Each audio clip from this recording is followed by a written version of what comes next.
What's up, sports bettors? Alex here, and tail these bets. I'm going to be sharing two strikeout prop bets with you.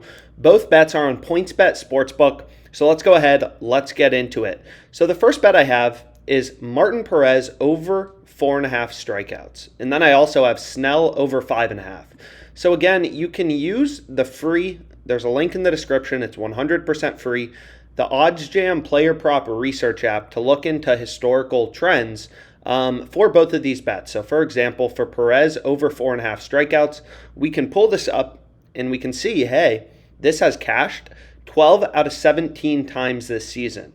In other words, if you would have bet on Perez over 4.5 strikeouts at minus 240 odds, that's what implied odds mean, you would have broken even. So if you would have bet this at minus 170, you would have made money. If you would have bet this at minus 300, you would have lost money.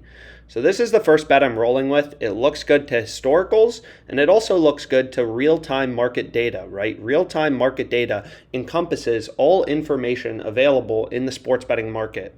So here we can see 3.94% profit margin using the no vig odds from Pinnacle, the sharpest bookmaker, right? So when you're on OddsJam, like your goal is literally find bets with a positive profit margin, the bets in bold on OddsJam with the circle around them, and hit them, right? So here we can see the sharpest bookmaker is pricing this all the way up at minus 162, and we're getting minus 125 on PointsBet.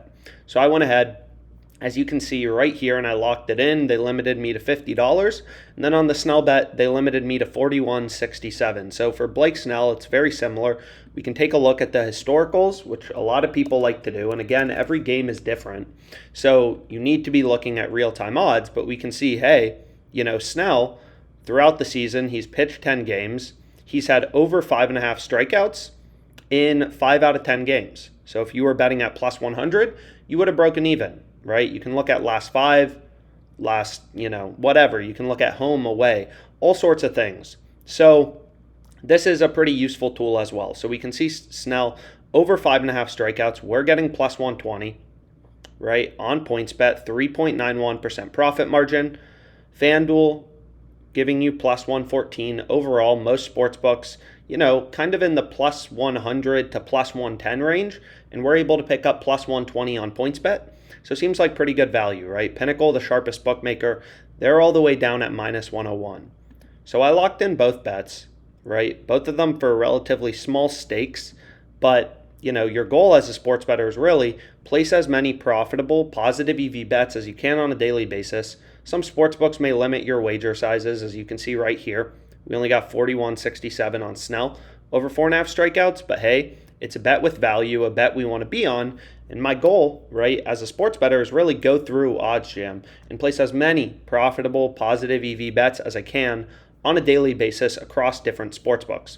And the only reason this is possible, right, is because bookmakers have different odds, so you can ruthlessly search for value using OddsJam, right? OddsJam is constantly scanning all of these lines, player props, home run lines, tennis, baseball, basketball, to try to show you where are the data-driven bets, right? Where are the data-driven sports bets where you're actually getting value in the odds and have an edge over the sports book.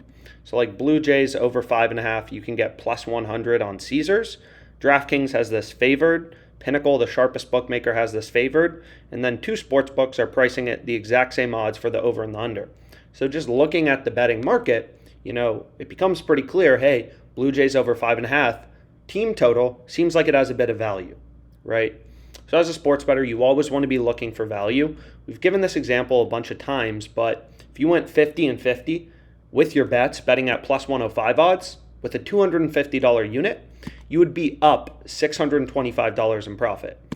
If you went 50 and 50 at minus 105 odds, you would be down $600, right? So finding value, finding edges, and constantly scanning the market, looking for good bets is really how you make money sports betting, right? Constantly be looking for good bets with value in the odds and form your own portfolio of sharp, profitable bets, right? So two baseball player props, lock them both in. Hopefully they hit, obviously. Profit margin relatively low, 360, but two good bets, and let's make some money.